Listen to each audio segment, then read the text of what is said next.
Leitura do livro Liderança com Propósito, capítulo 5. Como um líder organiza um projeto, mas tudo deve ser feito com decência e ordem. A motivação sem organização leva à frustração. Que princípios um líder deve seguir a fim de se assegurar que tudo seja feito, como disse Paulo, com decência e ordem? Uma vez mais, Neemias nos entrega um esquema que podemos seguir. Primeiro, um líder simplifica. Neemias tinha um projeto enorme, mas para organizá-lo tinha um plano simples. Diferentemente de muitos líderes atuais, não recriou a organização nem traçou gráficos complexos. Tudo o que fez foi ver como as pessoas estavam agrupadas e organizou-as de acordo com isso. Por meio do livro, o vemos criar equipes de sacerdotes, os homens de Jericó, os homens de Racena e os homens de Tecoa. Estas pessoas já estavam associadas entre si. Se você não precisa de uma organização nova, não a crie. Faça tudo o que puder para trabalhar com o que já existe. Com demasiada frequência, os líderes novos se precipitam a mudar toda a organização, somente para que se pareça com a ideia que eles têm. Há um velho refrão que se aplica a isto: se algo não está rasgado, não o remendes. De todos os grupos humanos, o mais autêntico é a família. Neemias compreendia a fortaleza e o apoio que se encontrava nas famílias. Por isso, todas as vezes que era possível, colocava as pessoas em seus postos por famílias. As organizações mais sólidas são as mais simples. Olhe, por exemplo, os brinquedos das crianças. Os bons blocos, feitos à moda antiga, são basicamente inquebráveis. Os brinquedos mais complicados quebram tão logo que se brinca. Isso também é certo no que se diz a respeito às organizações. Quanto mais complexas sejas, mais se rompem. As organizações mais simples são as mais fortes. Número 2. Um líder seleciona uma equipe. Muitos líderes passam o tempo tratando de se envolver aos preguiçosos e os apáticos, em lugar de focar em trabalhar com quem quer trabalhar. Eu chamo isto de dar aos burros não água. Aprenda isso agora e economize muitas horas de frustração. Trabalhe com os que querem trabalhar. Neemias envolveu todos os habitantes da cidade na reconstrução dos muros. Os líderes religiosos abriram caminho, enquanto os homens e mulheres, gente da cidade ou das zonas rurais, trabalhadores intelectuais ou manuais, levantaram os tijolos. Havia perfumista, líderes do governo, líderes do mundo dos negócios, todos estavam erguendo os tijolos e fazendo a massa. Todos, ou melhor, menos um pequeno grupo.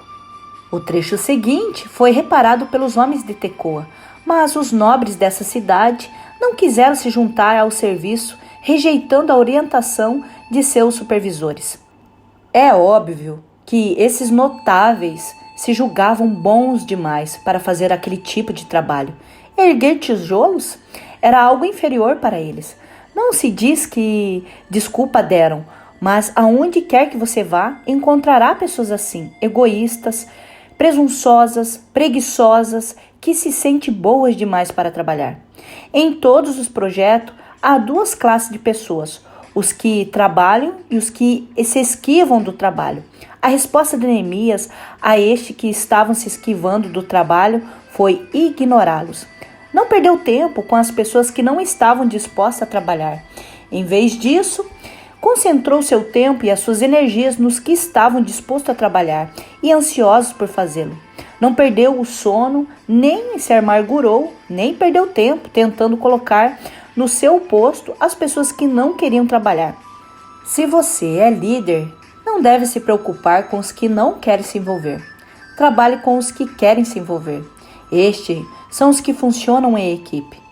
Quando eu comecei em Sadalabaca, ainda não havia aprendido essa lição. Cada vez que planejávamos um projeto, uma reunião de trabalho ou um evento, eu estava mais tempo desanimado com os que não estavam presentes do que feliz pelos que tinham chegado.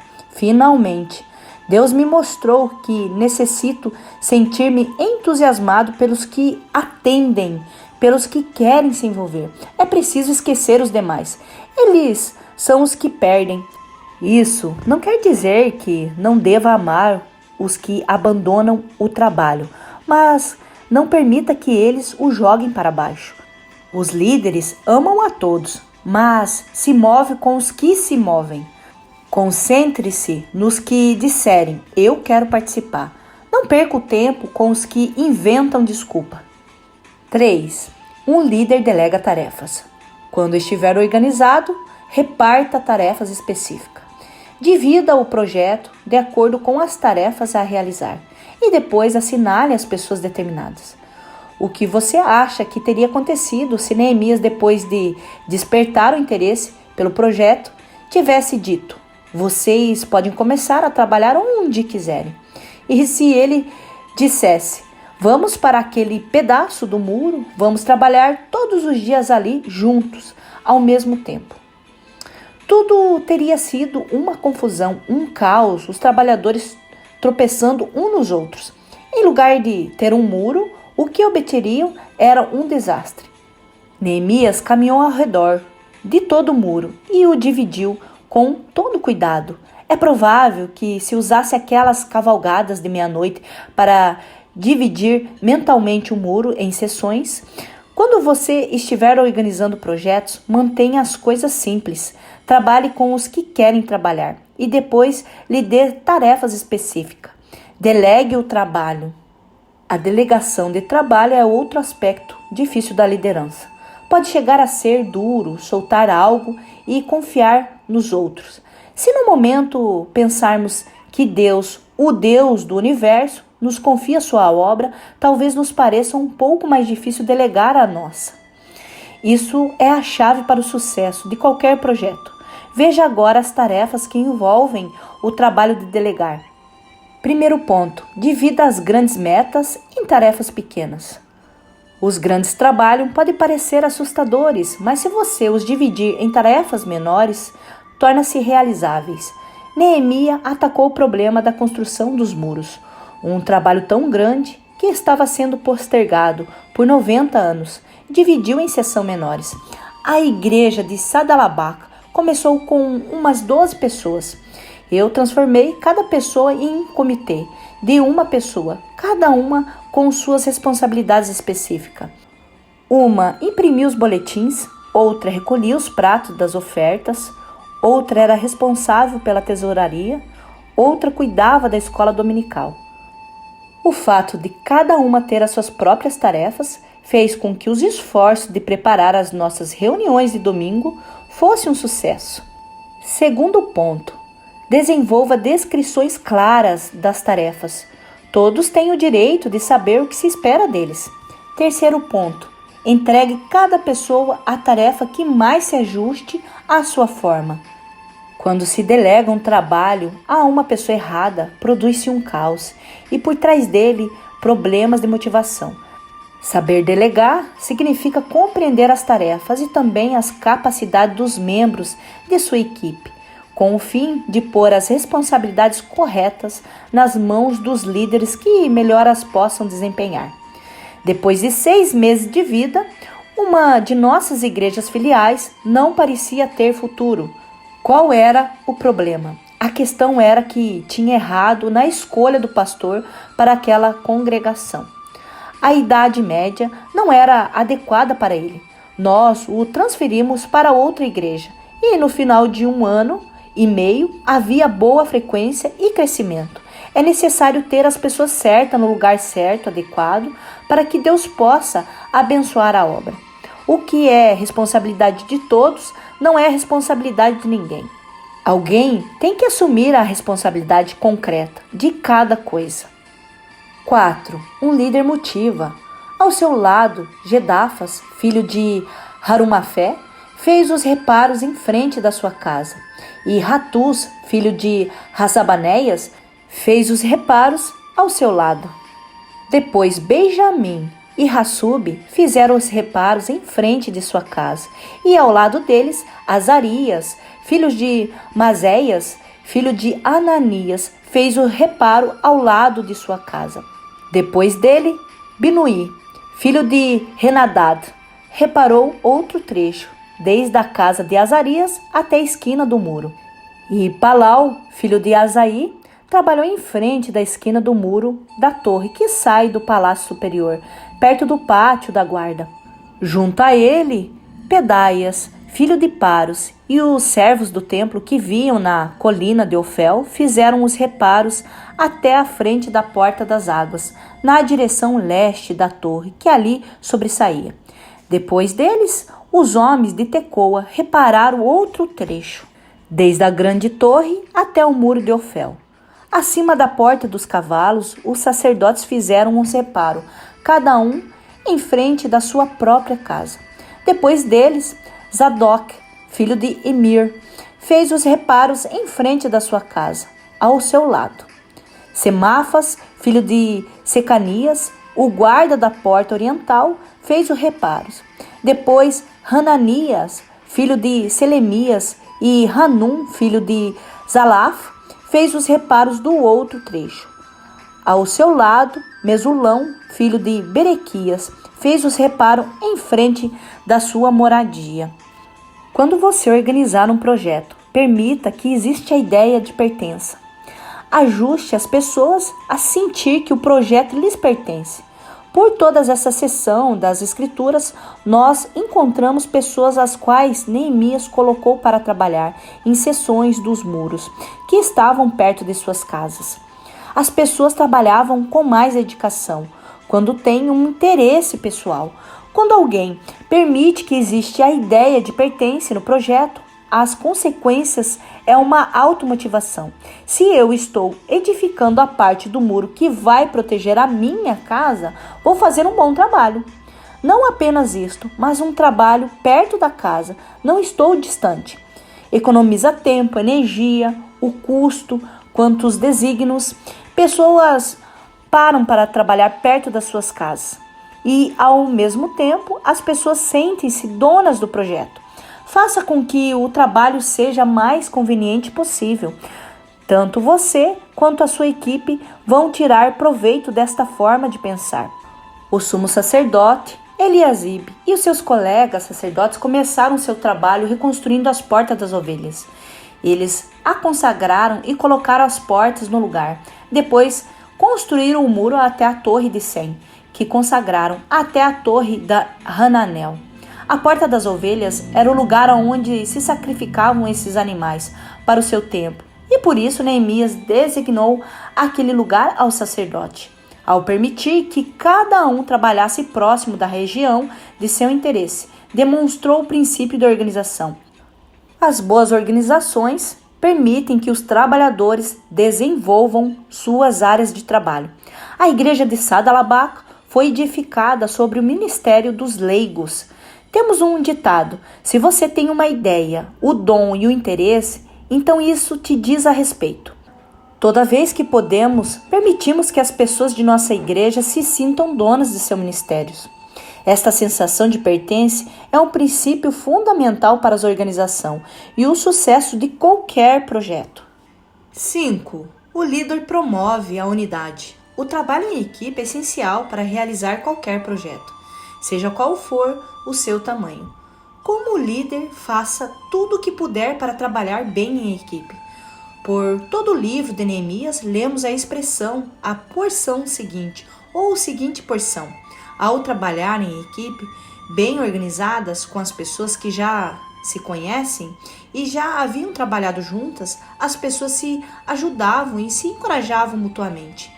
Mais adiante, dentro do livro, descobriremos que em todo o tempo que estiveram edificando os muros, estiveram sob ataques. Eles necessitavam um dos outros, necessitavam colaborar entre si e trabalhavam bem juntos. Aquilo era crítico, não só para o sucesso, mas também para a sobrevivência. B.C. Forbes, fundador da revista Forbes, dizia: a palavra sucesso se soletra equipe. A colaboração é um princípio-chave necessária para a boa organização. Henry Ford dizia: reunir-se é um bom começo. Manter-se junto é progredir. Passar juntos é ter unidade e trabalhar juntos é triunfar. Juntos podemos fazer coisas que não podemos fazer sozinho. Os gansos podem voar por volta de 72% mais longe quando voam em formação do que quando voam sozinho. Quem você pensa que lhe ensinou a fazer isso? Deus, claro. Onde há colaboração e trabalho de equipe, há um grande crescimento. A colaboração é um motivador maior do que qualquer competição. Faz sentir-se alguém que faz parte da equipe ganhadora. As pessoas influenciam umas às outras. É melhor ter companhia do que estar sozinho, porque maior é a recompensa do trabalho de duas pessoas. Se um cair, o amigo pode ajudá-lo a levantar-se. Mas pobre do homem que cai e não tem quem o ajude a levantar-se. Já que você está em uma organização, em um negócio, em uma igreja, em um clube social ou em um ministério leigo, siga esses princípios. Mantenha as coisas simples. Trabalhe com os que querem trabalhar. Designe tarefas específicas. Permita um sentido de pertencer e encoraje os trabalhadores em equipe. As boas organizações proporcionam um clima de apoio onde há confiança mútua e trabalho em equipe. A Bíblia usa as palavras um ao outro 58 vezes ao referir-se aos cristãos da igreja. É como Deus os dissesse: captem a mensagem, ajude-se uns aos outros. Não existe nenhum cristão que viva como um cavaleiro solitário neste mundo. Estamos juntos e, se precisar, um dos outros. Somos uma equipe. Existe um poder gigantesco na colaboração. Deus pode deixar passar quase tudo na igreja. Os edifícios pobres, a falta de edifícios e inclusive a pobreza da doutrina. No entanto, há uma coisa que ele não está disposto a deixar passar: a desunião. Nos 10 primeiros capítulos do livro de Atos, encontramos 10 vezes a expressão todos juntos, de comum acordo, unidos. Quando você estiver a unidade que a igreja tinha no livro de Atos, terá também o poder que vemos nesse livro. Há poder no trabalho em equipe. Uma vez alguém disse algo com o que eu concordo. A neve é uma famosa demonstração do que Deus pode fazer com um montão de flocos. Individualmente, cada floco de neve é muito frágil. No entanto, se eles se reunirem o suficiente, pode chegar a deter um trânsito. Por minha conta, talvez eu não seja capaz de fazer muito. O mesmo acontece com você. Ao contrário, juntos causamos um impacto. Juntos podemos mudar o mundo para Deus. Isso é o trabalho em equipe. 6. Um líder administra. Em todos os tipos de projetos, é necessário haver supervisão de trabalho. É interessante observar que o livro de Neemias não menciona nunca o nome do próprio Neemias. Onde estava? Estava em primeira linha, supervisionando os trabalhos. Estava fazendo o que Tom Pertz chama de checa, gerenciar caminhando. Em seu livro, Paixão pela Excelência, Neemias estava caminhando e vendo o trabalho das pessoas, inspecionando e supervisionando continuamente o trabalho. De que outra forma saberia o que cada um estava fazendo? Como você pode saber? Além de inspecionar as obras, ele mesmo, Neemias, também nomeou supervisores, que ajudaram a controlar, dirigir e administrar o projeto. Vamos ver 2 princípios que devemos compreender com o exemplo de Neemias. As boas organizações estabelecem linhas de autoridade claras, além das descrições de responsabilidade claras. Também há linhas de autoridade claras. Não há confusão quando a quem deve informar a quem. As pessoas fazem o que você inspeciona, não o que você espera. Você notou como isso é verdade? Se seus trabalhadores sabem que você não o está vigiando, não vão trabalhar.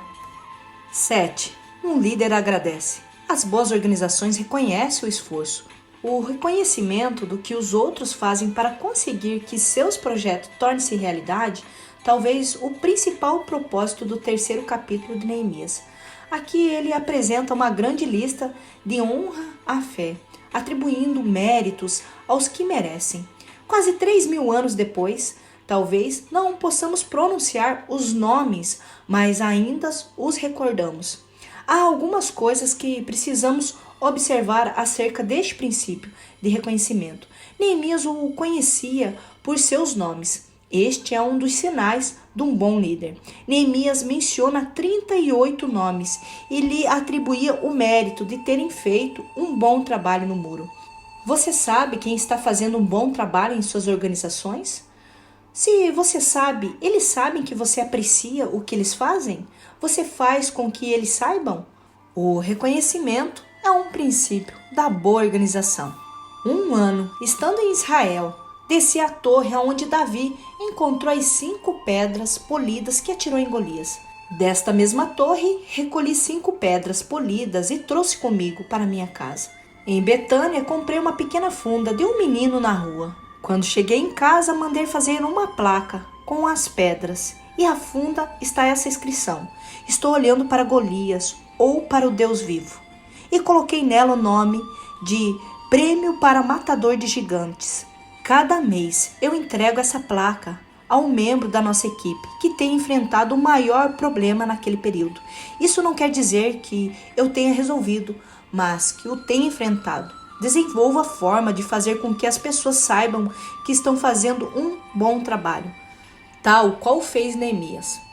Depois dele, Baruque, o filho de Zabai, reparou com zelo outro trecho, desde a esquina do muro até a estrada da casa do sumo sacerdote Eliasabe. As palavras com zelo são as únicas palavras descritas que há neste capítulo. Outros são reconhecimentos por realizarem seu trabalho e há aqueles que não trabalharam de forma alguma. Este homem fez o seu trabalho de tal modo que Neemias notou sua atitude. Trabalhou com entusiasmo. Quase 3.000 anos mais tarde, ainda conheceu o seu nome. Não sabemos com exatidão o que ele fez. Talvez tenha trabalhado mais rápido que os demais, ou durante mais horas, ou talvez demonstrado uma atitude especificamente positiva. Graças ao seu entusiasmo, Baruque continua sendo um exemplo para nós hoje. Se você quer que reconheça o seu trabalho, faça com entusiasmo. Deus vê o entusiasmo. Está na Bíblia. Em grego, a palavra entusiasmo significa possuído por Deus. Quando Deus quem o possui, nota-se. Salum, filho de Halóis, governador de outra metade do distrito de Jerusalém, fez os reparos do trecho seguinte com a ajuda de suas filhas. Naqueles dias, as mulheres não faziam trabalhos de homem. Culturalmente, era raro que elas fossem reconhecidas. No entanto, Neemias reconheceu. Ele atribuiu o mérito a quem era devido. Creio que o único propósito pelo qual Neemias escreveu o 3º capítulo foi os demonstrando o valor do reconhecimento. O trecho seguinte foi reparado pelos homens de Tecoa, mas os nobres dessa cidade não quiseram se juntar aos serviços, rejeitando a orientação de seus supervisores. É interessante o fato que, enquanto Neemias está honrando a todos pelo trabalho feito, lembra agora esses supostos notáveis pelo que não fizeram, que é epitáfio. Graças a Neemias, são milhares de pessoas que leram desde aqueles tempos a respeito dos esforços dos que construíram o muro e também a respeito dos que não se esforçaram para levantar nem um só tijolo. As boas organizações reconhecem e recompensam os esforços. Enquanto lia esta lista de honra de Neemias, pensava em minha igreja, a igreja de Sadalabaca.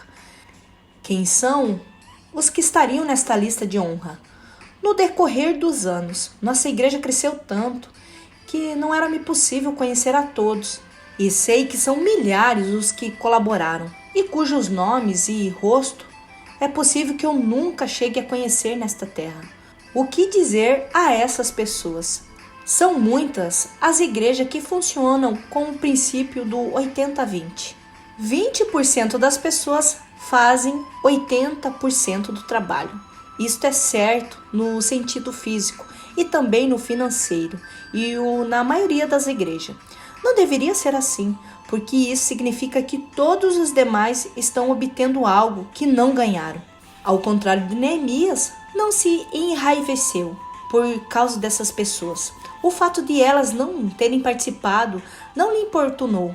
Ele preferiu concentrar-se nos que estavam trabalhando e esquecer dos que não queriam trabalhar. Não tenho direito, disse, de me deixar ser importunado pelo fato de que as pessoas que nunca vão fazer nada para servir. Talvez venha durante semanas, meses ou anos e nunca participarão de nada. Deus o sabe e um dia é Ele quem o recompensará. Assim cada um de nós prestará contas de si mesmo a Deus. A Bíblia diz que Neemias tinha uma lista. E você? Esta lista de Deus. Um dia, quando comparecer diante dele, vai olhar a lista e você saberá se participou em sua obra ou não. A Bíblia diz que um dia eu vou prestar contas a Deus da minha vida, com respeito à forma pela qual o servi. E você também. Se você não é digno de confiança em relação ao que é dos outros, quem lhe dará o que é de vocês? Deus vai lhe pedir contas do que você fez com o que Ele lhe deu. Ele está fazendo uma lista da mesma forma que Neemias tinha sua lista de reconhecimento. Deus está mantendo um relatório do meu trabalho, da minha mordomia e dos seus também. Na realidade, não importa o que os outros pensam, nem sequer importa quem sabe as coisas. O que importa é que Deus sabe. O que Deus vai dizer acerca do meu trabalho? Ele dirá, bem feito, servo bom e fiel. Ou dirá, por que você não fez mais? Qual é a sua desculpa? O que Deus vai dizer sobre você? Se esse fosse o seu último momento na terra, o que Deus diria sobre a forma como você tem servido? Portanto, meus amados irmãos, mantenha-se firme e que nada o abale. Sejam sempre dedicados à obra de Deus, pois você sabe que no Senhor o trabalho de vocês não será inútil. Deus não pediu a nenhum de nós que construíssemos um muro. No entanto, Ele nos pediu que nós nos envolvêssemos no ministério. Ser cristão significa ser chamado para o ministério. Nem todos vamos ser pastores, nem vamos renunciar ao nosso trabalho para nos dedicar integralmente à obra do ministério. No entanto, todos os cristãos têm sido chamados para servir, para ministrar os outros. Os cristãos que não serve é uma contradição. Deus espera de nós que nos envolvamos servindo os outros. Assim como cada um de nós tem um corpo com muitos membros e esses membros não exercem todos a mesma função. Assim também em Cristo nós, que somos muitos, formamos um corpo e cada membro está ligado a todos os outros. Temos diferentes dons de acordo com a graça que nos foi dada. Se alguém tem o dom de profetizar, use-o na proporção da sua fé. Se o seu dom é servir, sirva. Se o seu dom é ensinar, ensine. Se é dar ânimo, que assim se faça. Se é contribuir, que contribua generosamente. Se é exercer liderança, que exerça com zelo. Se é mostrar misericórdia, que o faça com alegria. Pergunte-se, qual é a minha função dentro do corpo de Cristo? Qual é o meu lugar dentro da igreja? Que parte dos muros estou levantando? Deus deu a cada um de nós distintos dons com diferentes propósitos.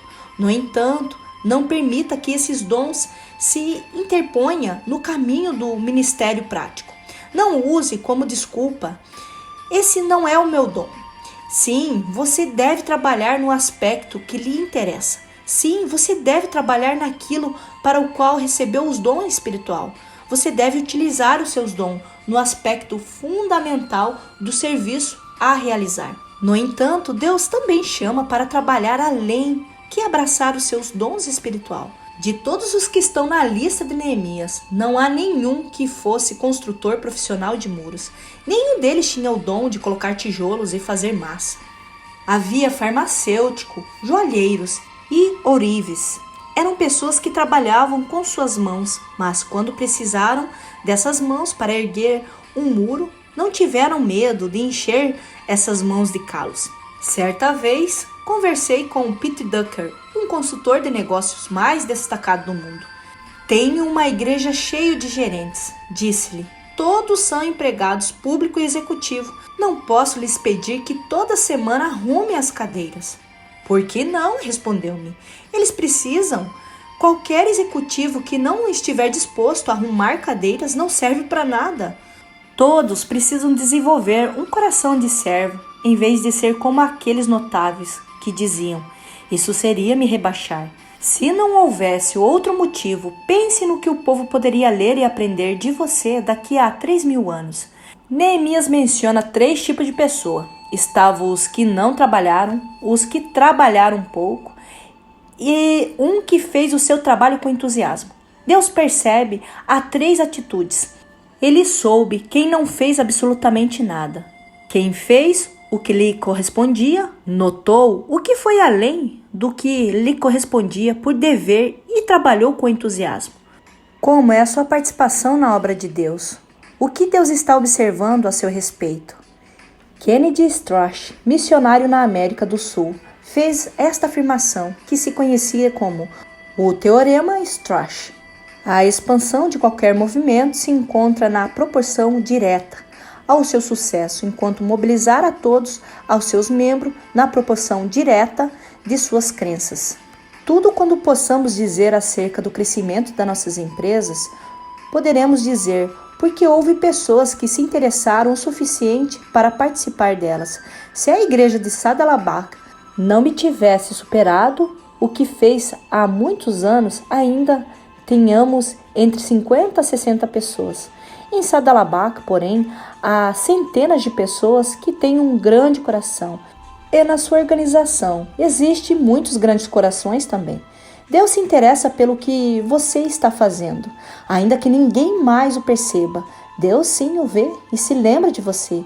Ele está escrevendo tudo e um dia no céu vai mostrar-te esta lista. As escrituras dizem que não damos um copo de água fresca no nome de Jesus, sem que isto fique registrado.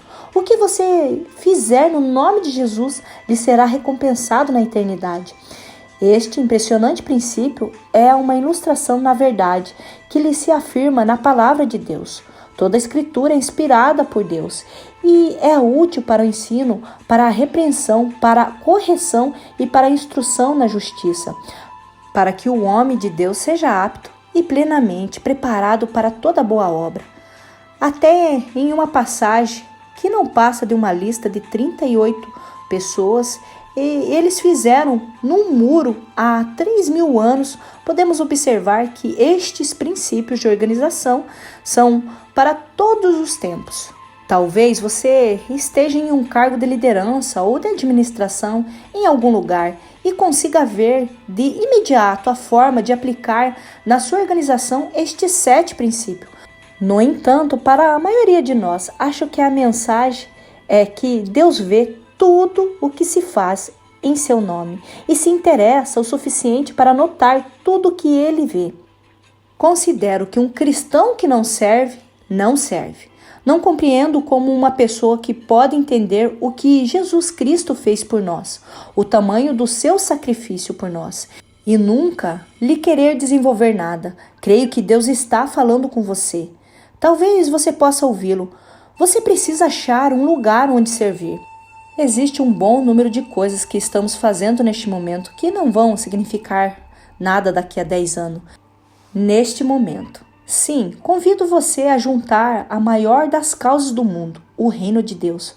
Você não pode fazer na vida nada mais importante do que levar Cristo aos outros. Ajudá-los a crescer no Senhor, a se converter em membro da sua família. As Escrituras nos dizem que, assim como cada um de nós possui um corpo, como muitos membros, esses membros não têm toda a mesma função. Também em Cristo, nós somos muitos, formamos um só corpo e cada um dos membros pertence aos outros. Temos dons diferentes e precisamos utilizá-los. Lendo isso, você poderá dizer: Senhor, percebo que está falando comigo. Não quero buscar mais desculpa, como aqueles notáveis tão preguiçosos. Quero achar um lugar onde possa te desenvolver a parte da minha vida em serviço e ministério. Quero que a minha vida sirva para algo. Quero ter um impacto significativo. Um dia, quando eu comparecer diante de ti para prestar contas, Mais do que qualquer coisa, quero ouvir estas palavras. Muito bem, servo bom e fiel, porque então saberei que tudo terá valido a pena. Obrigado pela tua palavra. Pai, estou muito grato pelo que estão lendo este livro, pelos que têm tornado a decisão de aprender acerca da eficácia da liderança. Nenhum deles tem a obrigação de fazer isso. O fato deles estarem fazendo isso significa que estão preocupados com o crescimento espiritual e com a questão do espírito. Todos precisam chegar mais perto de ti. Todos precisam de um lugar onde servir, dar e compartilhar, onde investir a sua vida para a eternidade. Peço-te, usa-te estes princípios para motivar a ação. E o que te peço é em nome de Jesus. Amém. Guia para a aplicação do princípio 5. Como o líder organiza um projeto, aplicando os propósitos de Deus. O que Deus tem lhe falado por meio destas lições sobre as suas aptidões de organização? Comunhão. O sucesso de qualquer organização depende do trabalho comprometido de seus membros. Infelizmente, é fato que a maior parte das organizações, os 20%, realizam 80% do trabalho. Como teria Neemias enfrentado essa realidade? Como você pode ser mais como Neemias no papel da liderança? Pense em como colocar o foco nas pessoas que fazem o trabalho mais do que nas que não fazem e como recompensar esses bons trabalhadores. Se você ainda não tem um programa de reconhecimento na sua organização, crie um e comece a aplicá-lo. Se você já tem esse programa, garanta que esses trabalhadores saibam que você pessoalmente aprecia seu trabalho. Discipulado. Como líder, você é responsável pelo crescimento deles na sua organização? Isso significa que você deve crescer como um discípulo de Cristo. Pense em Jesus como um Neemias na sua vida.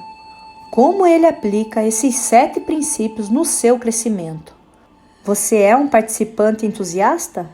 Em que sentido aplicar esses 7 princípios poderia ajudá-lo a crescer como líder? Ministério.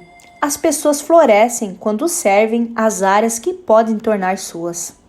O que você pode fazer para ajudar os membros do seu grupo a identificar os papéis que Deus tem moldado para eles? O que mais você poderia fazer para ajudá-los a desenvolver esses papéis? Mantenha-se informado acerca das aulas que oferecem e incentive as oportunidades educativas, ou seja, você mesmo o tutor pessoal dos membros do seu grupo. Evangelismo. Alcançar o mundo para Cristo se assemelha muito à reconstrução dos muros. O evangelismo, assim como o trabalho, se faz melhor perto de casa. Como você pode reconstruir relacionamentos na sua vida que causem impacto e em outros para Cristo? De que maneira uma boa organização poderia ajudá-lo a encontrar seus objetivos evangelísticos? Perto de você, com quem poderia reconstruir um muro relacional na atualidade? A adoração. Quando passamos tempo com Deus, não podemos deixar de refletir a sua presença diante dos outros. No seu tempo de oração, nesta semana, peça a Deus que o ajude a desenvolver a sua personalidade de liderança. Faça as seguintes perguntas. Como você pode refletir mais de Deus perante os que o rodeiam? Por que Deus quer que você faça isso? Onde Deus quer usar você com as suas mãos e seus pés agora? Quando você deve agir sobre o que Deus lhe está revelando? Escolha uma das 7 características de liderança e se concentre-se nela. Ponto para reflexão. Organizar um projeto implica reconhecer os que estão trabalhando nele. Isso significa que Deus reconhece o nosso trabalho também. A seguir, há outros versículos que devem ser considerados antes do próximo capítulo. Peça a Deus que lhe revele qual deve ser a sua resposta como líder diante desses versículos. Assim, cada um de nós prestará contas de si mesmo a Deus. Romanos 14:12.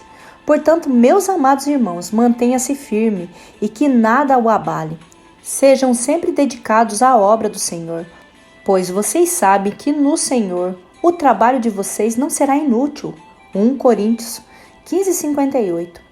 Assim como cada um de nós tem um corpo, com muitos membros e esses membros não exercem todos a mesma função, assim também em Cristo em nós, que somos muitos, formamos um corpo e cada membro está ligado a todos os outros. Temos diferentes dons de acordo com a graça que nos foi dada. Se alguém tem o dom de profetizar, use-o na proporção da sua fé. Se o seu dom é servir, sirva. Se é ensinar, ensine. Se é dar ânimo, que assim se faça. Se é contribuir, que contribua generosamente. Se é exercer a liderança, que exerça com zelo. Se é mostrar misericórdia, que o faça com alegria. Romanos 12, 4, 8. Neemias estabelece 3 classes de trabalhos. Primeiro, nenhum trabalho. Segundo, algum trabalho. Terceiro, trabalho entusiasta. Qual deles descreve melhor você?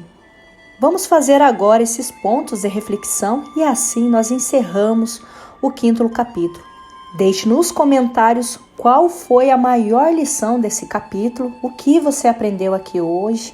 Meu nome é Isabel Dalmagro, se inscreva aqui no canal para que você possa receber todas as informações e também ative o sininho. Lembre-se de acessar o próximo capítulo. Te espero lá. Gratidão!